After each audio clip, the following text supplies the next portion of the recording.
advice given is for general information purposes. All legal cases are different, and you should seek the advice of your own attorney before acting or making decisions. No attorney-client privilege applies to communications on this show, and no attorney-client relationship is created by calling or writing in. Attorney Rominger practices only in Pennsylvania and maintains his primary office in Carlisle, Pennsylvania. Hey, good afternoon. Carl Rominger here. 540-0580. All right, anybody want to call in with a legal question, feel free. We're down here in Lancaster, Pennsylvania at 1000 North Prince Street. Happens to be the home of Caldwell Banker Select Professionals and Homestead Group, as well as our Lancaster lofts. 540-0580, whatever you guys want to talk about. You know how this works. You have a divorce question. You have a family law question. Whatever you need to talk about. And Shane, I can hear a little feedback. Is that coming through? Yeah, I just wondered how the signal sounds. You can hear it in our headphones. We get a little echo. That's the beauty of doing a remote. All right, folks, 540-0580. And, of course, I promised you I have Paul Chase running around here. And so if you have a real estate question, we'll get him on here in a little bit. You can ask it. Paul does a lot of short sales, so your mortgage is underwater, or you're just interested in listing a house that has no financial trouble. He can still help you with that, as well as give you some tips on how to handle a real estate transaction. We've also got a title guy running around here, so if we could hunt him down, we will. And Mark Virginis is with me, and Mark and I were going to talk about all things financial, so if you have a financial question, you can run it by Mark. Okay, 540-0580. And I want to let you guys know we're also broadcasting on WLAN 1390 now. So you can hear us on WHP 580 as well as WLAN 1390. So if you're hearing us for the first time on WLAN, welcome to the show. We have a companion website, weekendappointment.com, you can go to where you can post your legal questions. You can also look at the large library we have and download a free will kit. That feedback's crazy, isn't it? That feedback is really weird. I'm worried about speaking, if I can be able to do it or not. Which level is that? You think the headphone? How's that? Is that better? I don't know. I'm still getting a little reverb. I feel like I'm at the karaoke. All right, 540-0580. Shane, do I have any callers on the line yet? Because we can't tell on this side of the... All right, who have we got? Mark, you know what happens is when you're in studio, there's really nice call board where everything pops right up. Right. And someday we're going to get that right on the internet so we can do it, though. Mark, you need to read your little disclaimer, and then we'll start taking some calls. Yeah, you had a nice little pre-recorded cool one at the beginning with your nice music and everything, but if I can go ahead and get mine out of the way, thank you. I'm an investment advisor, representative offering securities and advisory services through Financial Network Investment Corporation, member SIPC.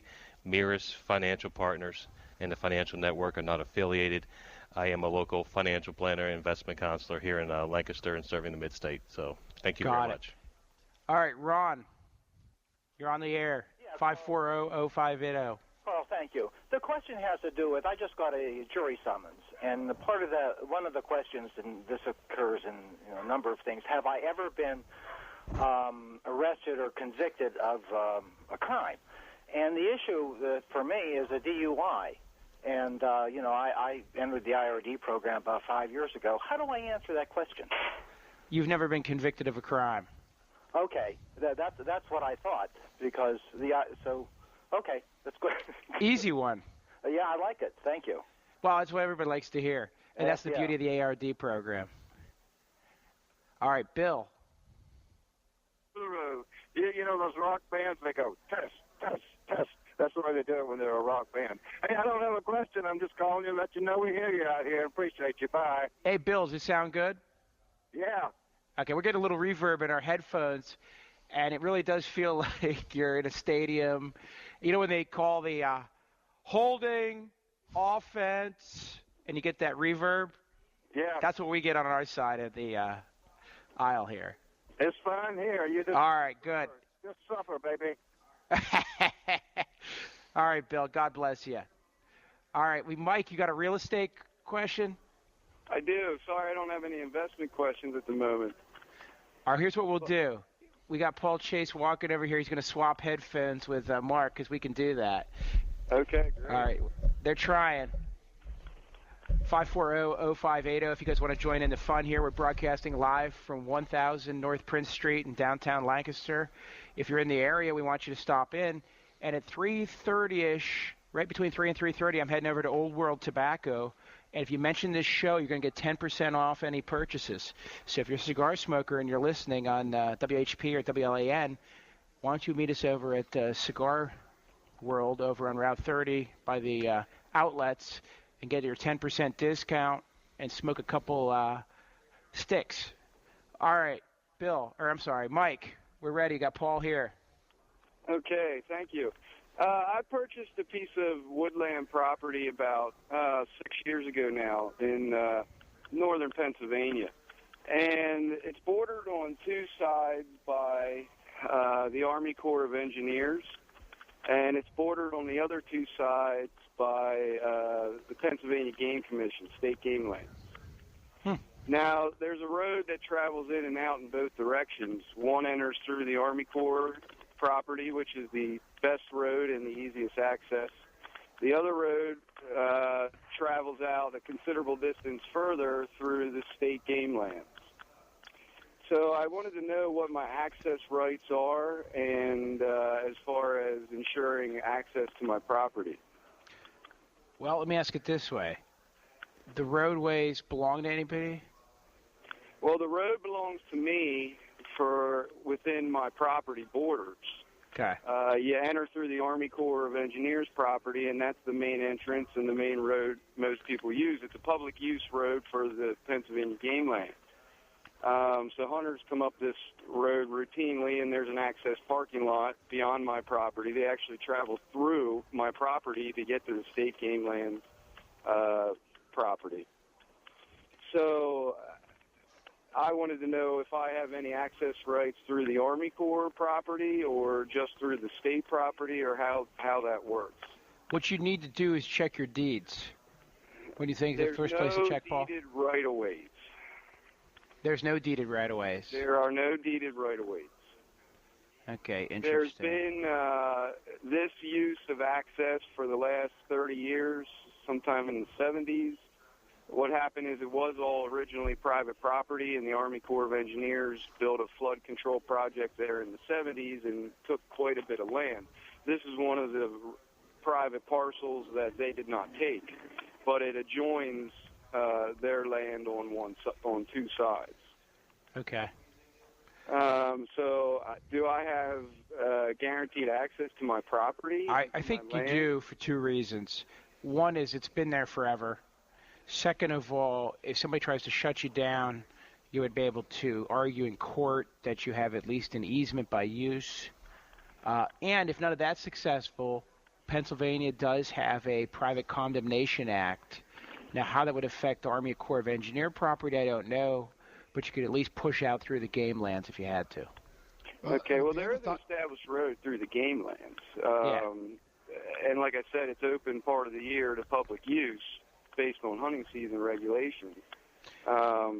So, there is a road there, but I've been having some issues. We bought the property with a septic permit intact, and that kind of gave us the idea that you could build there. Mm-hmm. And we've been having issues getting equipment up these roads. The Army Corps of Engineers giving me a hassle. So I just wanted to check on what all my rights are. I think you do, but I would actually strongly urge you hire an attorney to have some research done and get you an opinion on that before you invest too much money up there. Well, we did a title search before we bought the property. We talked to all parties intact, and I've actually worked with the Game Commission to have a good bit of timbering done. Okay. And we took, equipment out their way.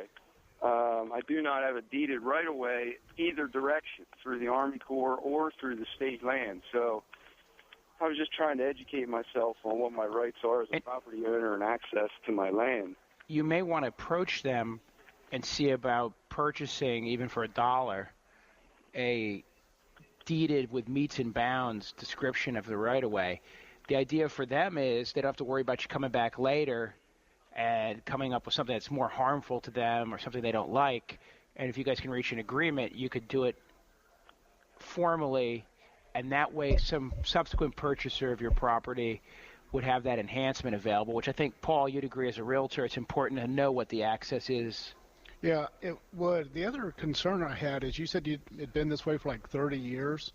Carl, Correct. Does that open up an adverse possession Yeah, potentially that helps there. But again, a potential purchaser is going to want to know more clearly what their rights of access are.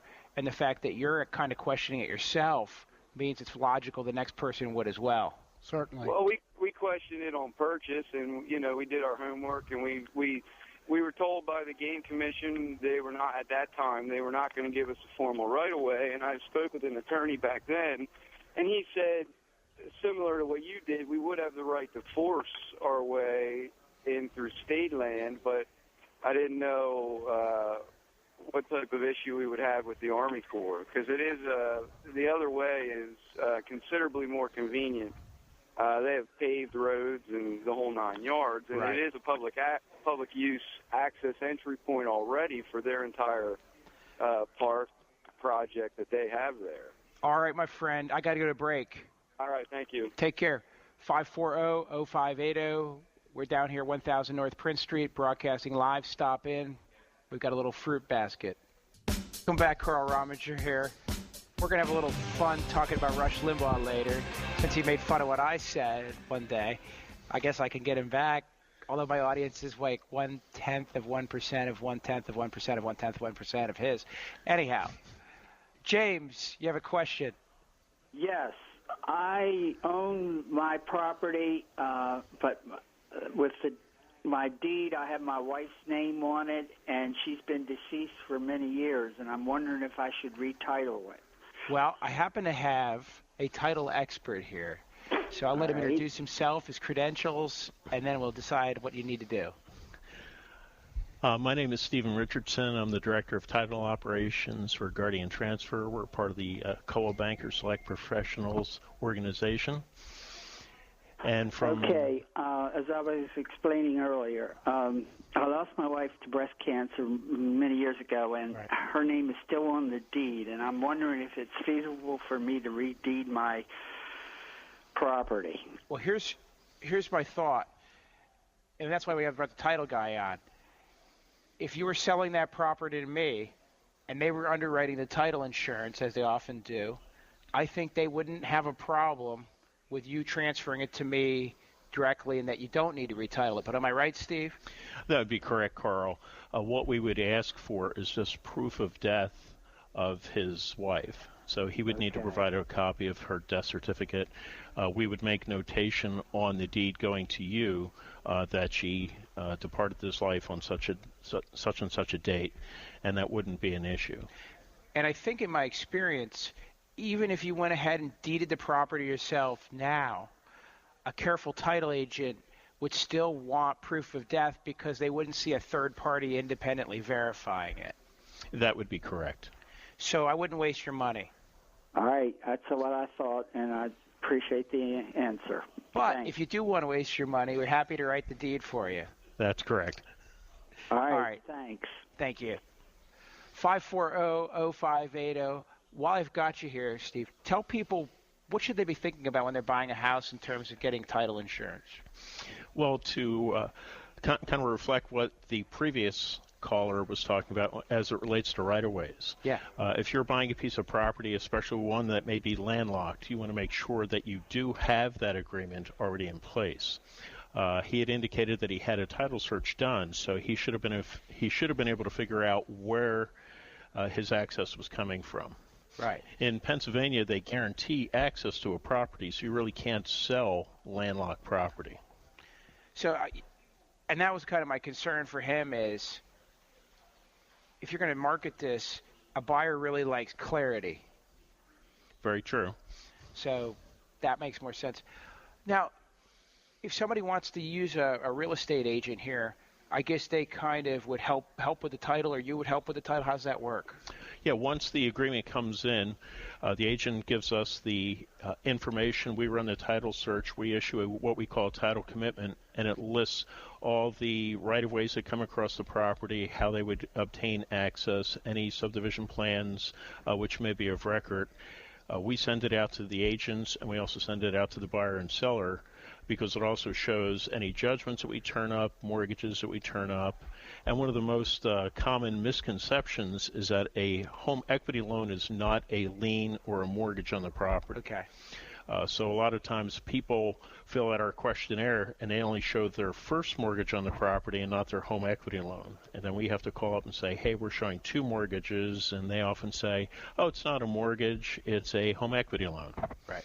And if I wanted to, say I was selling my own, or say I'm buying my own house, I don't have a realtor, and the bank says, hey, you need title insurance. Could they call you and get title insurance? Yes, they can call us, order their title work, and we'll handle that directly. Okay. How do people get a hold of you? What's the best way? If they call 735... What is Paul, what's the number here? 735-8400? 8400. They will go through the our main switchboard, and if they ask for Barbara Wolf, she coordinates all of our closings and title work. All right. So, obviously, I'm a little partial to you guys, but I do recommend if you need title, my office is approved to work with Guardian as well. To work with Guardian, that's correct. You're one of our approved attorneys. And call Will Baker Select Professionals if you need a realtor. So, I appreciate you jumping on and helping us out. Thank you very much. And if anybody else has any more title questions specifically on the process of how it works at a closing, I hope they'll take advantage of it, and we'll drag you back out of your office. Sounds good. All right. Thanks, Steve. Thanks, Carl. Lois, you're on the air. Hi. Thanks for taking my call. What's going on? I have a question. I'm not sure what to do. My sister and her husband filed Chapter 13 bankruptcy a year and a half ago. A year after they did that, he died, and she converted to Chapter 7. Okay. Chapter 7 was approved by the trustee, and we've received the discharge letter, and she got her Act 6 letter from the bank giving her 30 days. Now, when she moved out of the property, she sent a letter to the mortgage holder saying that she had abandoned the property, and also that the insurance company had canceled the insurance. Now, we've been keeping the gas and the electric turned on so the water pipes don't freeze over the winter. What kind of responsibility does she have for that property at this point? Well, it seems to me that if you were discharged from the bankruptcy and the bankruptcy was to give the property back to the bank, correct? Yes. It says that they can't come after her for the property. So they basically should come and take over and winterize the property. Oh, they should. Okay. Yes. Because I didn't know, and so like I said, we've been paying. We turned the heat down enough that they wouldn't freeze, and we had to keep the electric on to run the thermostat. Yeah, but it seems to me you've done what you need to do, but they need to take it over, and probably I'd write them a nastygram that says, as of such and such date, we're going to stop providing services for this. Okay. All right. Didn't know what our next step was. Thanks. Go get them, Lowe's.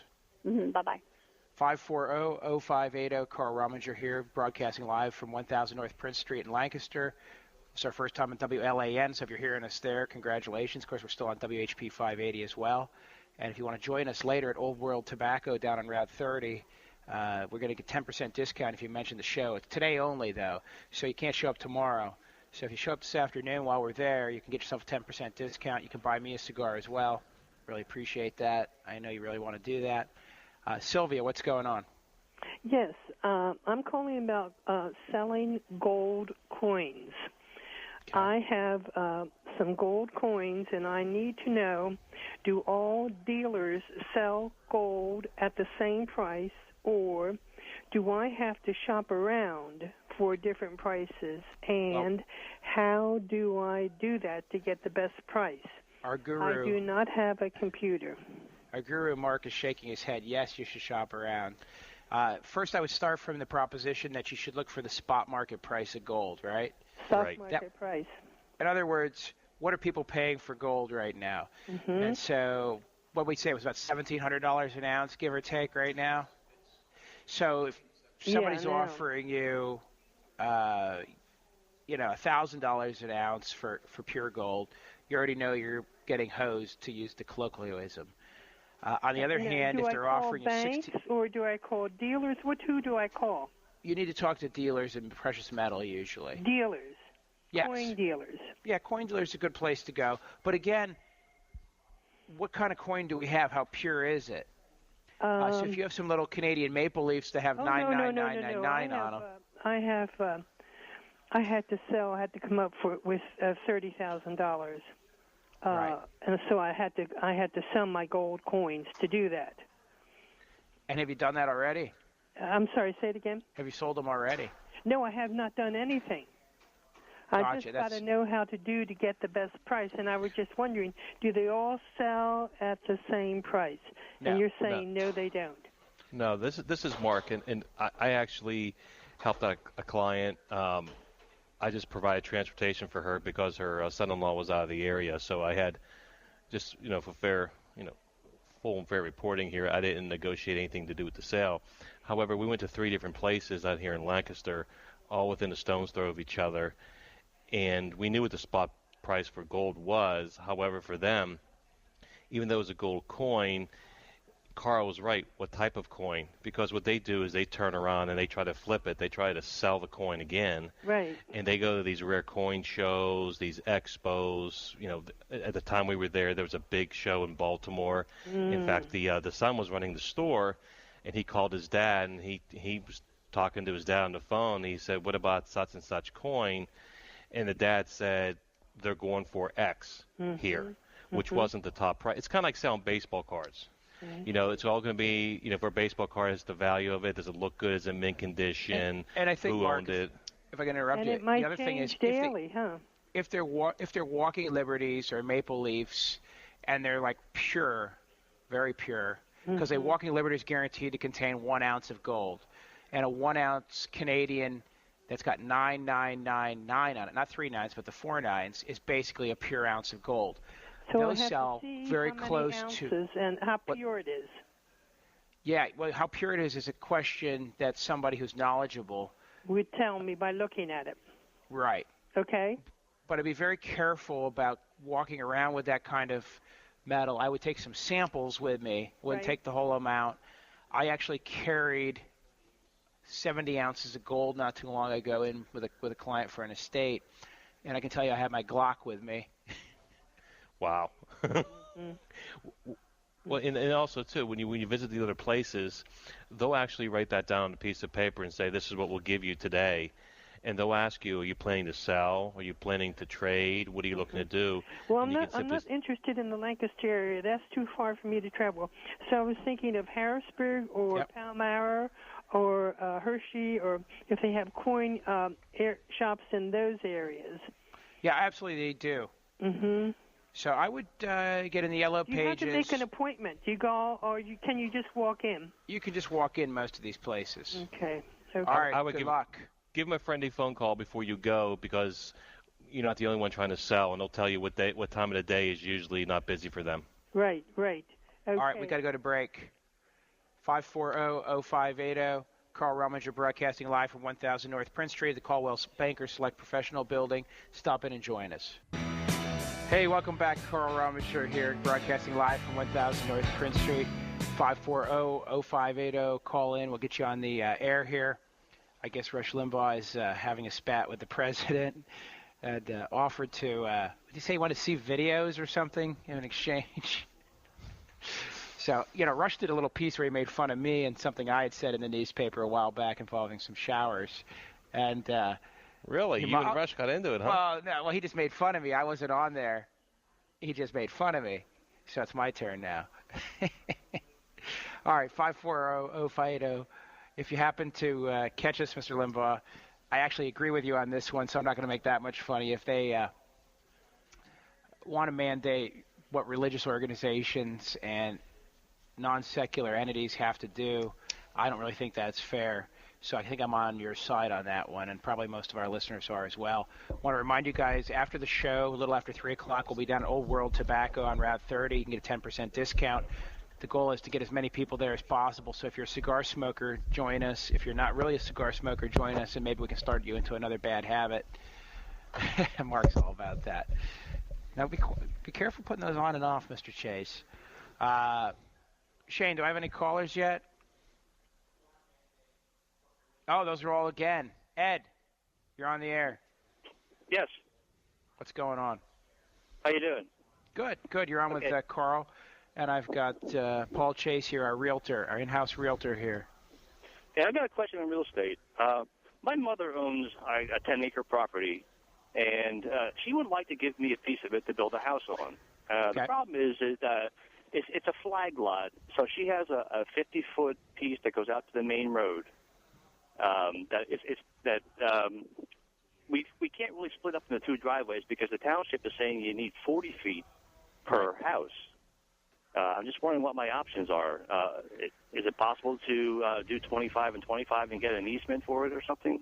Well, they're probably going to have zoning regulations that are going to control that, but you guys could probably have a shared driveway. Shared driveways happen quite a bit, and you just put it into the deed about you share the driveway, who shares the cost. Typically, it's 50% on each parcel. But they're going to have to do a minor subdivision, so the township's going to have to approve any plan, so you're going to need to get an engineer. Right. So my advice would be start with the engineer who does local work. They're probably going to know the zoning guy, and they're going to be able to tell you what will work in that township. If it doesn't, then what we do is apply for a variance. Right. Yeah, one thing you want to keep in mind is somebody who's very local and knows the authorities and plays golf with them and goes out to dinner with them or maybe has a drink with them. These realtors are very jaded. But you understand what I'm saying, Ed? Yes, I do. So that's what you're going to have to do is you're going to have somebody who can interpret the zoning, usually start with an engineer, have them say, yes, we can do this, no, we can't. And if you can't, then a guy like me files an application with a proposal to the zoning hearing board to request a variance. All right. Good luck, brother. Much. All right, thanks. 540-0580, Mike. Carl, how are you today? Good. It's title insurance. Good. I have a question regarding title insurance. Yes. And maybe I don't understand it, but years ago when you bought a house, before you went to closing, then, they searched the deed to make sure there were no encumbrances, and that was the end of it. So what is title insurance? Title insurance is basically that, except the bank wants it so that if a title problem does erupt or goes unfound, their mortgage interest is still protected. Because if you purchase something with a title flaw, you may own nothing. Well, isn't that the reason for the search of the title, that you're paying somebody to go to courthouse, make sure there's no liens on the property? I guess why the answer is, what if they're wrong? See what I mean? Well, I would assume if they search the title, they know how to search the title. Now, wait a minute. It's getting ridiculous on me here. Now, Mike, the classic story they taught us in real estate school is a couple goes to Europe for 6 weeks or 6 months, and while they're gone, somebody breaks into their house, assumes their identity, clears out all their stuff, sells the house. The title insurance does their normal stuff, but doesn't catch that it's a stolen identity. And when the couple comes back, somebody else is living in their house.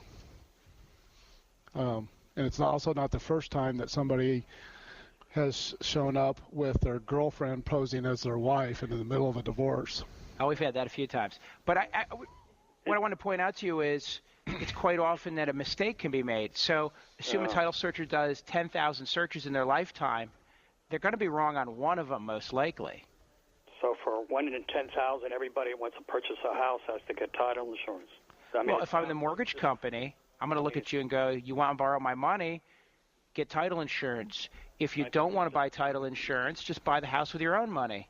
And I have a lot of construction people that have me do searches, and I just issue a certificate of title, so there's no title insurance, just my good word that I didn't find a title problem. Oh, I see. Is it a one-time fee? I mean, insurance you think of as something you're paying on an ongoing basis. Let me explain it this way. Since I'm on the hook for all those title certificates, because if you don't have title later on, you discover it, who are you going to sue? You're going to sue Rominger. So it ain't cheap. But to answer your question, Mike, it is a one-time fee paid at settlement. Oh, it is. Is it based on the cost of the house? Yes. Then, or basically, figure approximately 1% of the purchase price, give or take. Yeah, there's a state-mandated formula, so regardless of where you buy your title insurance from, it should all be the same. Oh, I see. And it's a requirement for just about every mortgage. For every lender. Well, it's like this. Do you have homeowners insurance in case your house burns down? Right. Why? Well, in case you have a fire and you lose everything. Okay, same thing. Problem with title insurance, and I'll come to your side of the fence here for a second, is... I mean, it does sound like it's just another cost. It is another cost. And then after they pay out, then they sue Rominger anyhow because I'm the guy that certified the title to them. So that's why I carry malpractice insurance. And I carry $2 million of it, by the way, because I once in a while do get involved in a large real estate transaction, and should something get screwed up, I need to have coverage sufficient to measure the size of the transaction. Oh, I see. So if you came to me and said we're doing a $10 million real estate deal, I would probably go out and get a special rider just for that deal. Mm-hmm. Well, it just seemed to me for an average guy trying to buy a house. I mean, not that I am right now, but I... Segue. When we come back from the break, let's talk a little bit about the new increased fees for the FHA loans and how that affects an average guy's ability to own a house. All right, we'll get back from break. That's what we'll talk about. 540-0580. Carl Rominger here, broadcasting live from 1000 North Prince Street. Oh, baby, we're back. We're finishing up our last hour of our first hour. So we'll be back at 2 o'clock all the way through 3, of course. And after 3, we're going down to Old World Tobacco to smoke some cigars. And if you mention this show, you're going to get 30%. I'm sorry, a 10% discount. I better not make it a 30% Yeah, discount. 10%'s good, and they have some limited edition La Flor Dominicanas there. Come out once a year. Booyah. Booyah, and put the 10% discount on those. Well, there's probably a limited availability on that, I'm sure. 540-0580. Bill, you had a question or some information for that good lady about to sell some gold coins? Yeah, hi, Carl.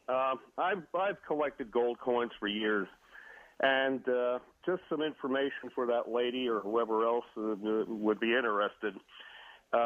She needs to determine, first of all, whether she has bullion-type coins, such as American Eagles or Maple Leafs or Krugerrands, or if she has older American coins. Right. Now, if she has bullion, say ounce coins, she would need to sell 19 to 20 of them to get the 30,000 or so she was talking about, because she should get at least 95% of the bullion value from an honest dealer. And then the other side of the coin is if she has older American coins, 5s, 10s, 20s, in most cases, they're going to be worth more than the spot price. And, when you're talking about the older stuff, for example, a Liberty Head $20 gold piece, which would, I believe they stopped making them around 1908. In the case of those, depending, of course, on condition, she could be talking about a much higher premium over bullion. Right. So she really needs to talk to a number of dealers. I wouldn't settle for one guy. And part of the problem with the older coins is, there can be a tremendous price range just on condition. And not every dealer is capable of good grading. You'll get guys who will just look at it and they don't necessarily grade it correctly. And that can make a huge difference in the value. I used to be in the fur buying business. And I can tell you there's a lot of grades and a lot of different ways to grade those things. Exactly. Well, whether it's coins or baseball cards, any kind of thing like that, you really got to do your homework before you, especially when you're talking about a large sum of money like that. Yeah, that's not a small amount. I just had this terrible vision of this relatively elderly lady driving around with $50,000 worth of gold on her lap. Exactly. And she clearly doesn't really know much about coins. She just doesn't, and which is fine. But as I say, she needs to educate herself so she doesn't get taken advantage of. Not that most dealers aren't honest; they are. But I've got to say, some of them, are, in particular the older stuff, are not particularly qualified in terms of grading. All right, my friend, thank you very much. You're certainly welcome. 540-0580. We do have Senator Brubaker joining us at 2 p.m. He's going to answer some questions for us about the State of the Union, I hope. Melvin, you're on the air. Yes. Good afternoon, Carl. What's going on? This is a question for your financial advisor. I got him right here. How you doing, Melvin? Okay. Thank you. About a year ago, my wife was diagnosed as being in the early stages of Alzheimer's disease.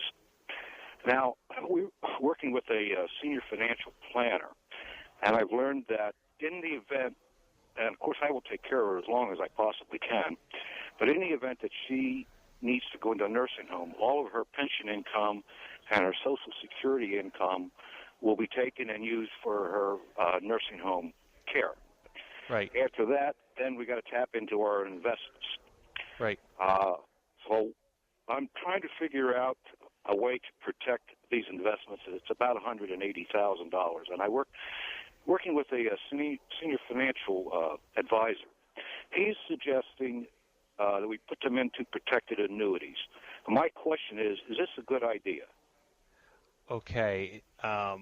You say senior financial advisor, so after his name, he's got a SFA after it? Oh, yes. Okay. I'm not actually familiar with that one. I'm familiar with Certified Financial Planner and some other designations put through by American College, but that one I'm not real familiar with. Okay. Now, that's not to say it's not legitimate. It may very well be. But let's get back to your question about the annuities. When you become, and Carl probably can even answer this too from an elder law planning question, but the government or the nursing home has a right to income sources.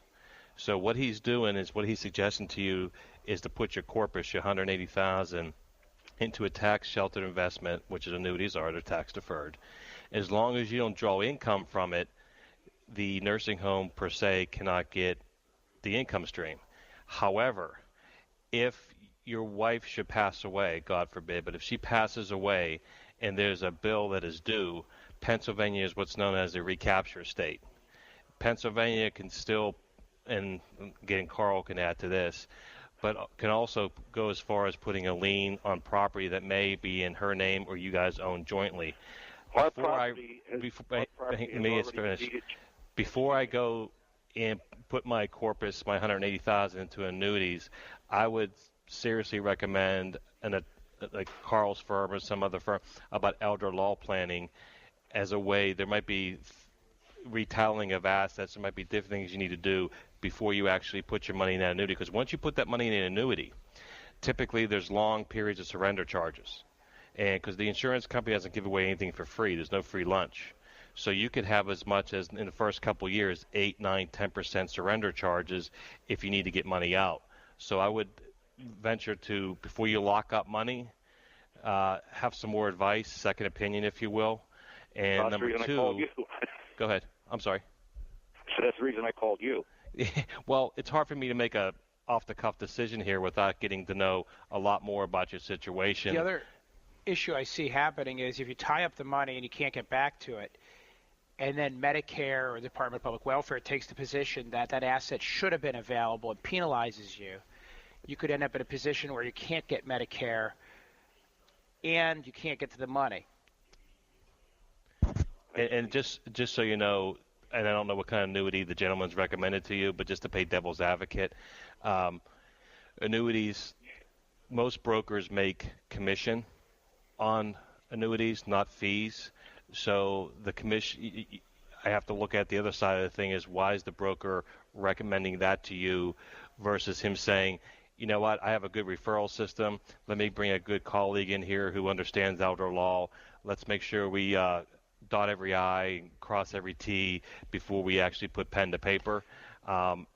That's what I would be telling my client. I would be holding their hand, and I would be bringing in an attorney who has elder law planning experience and saying what's available to us, because what you don't want to do is, commit fraud, which it doesn't sound like you're doing at all.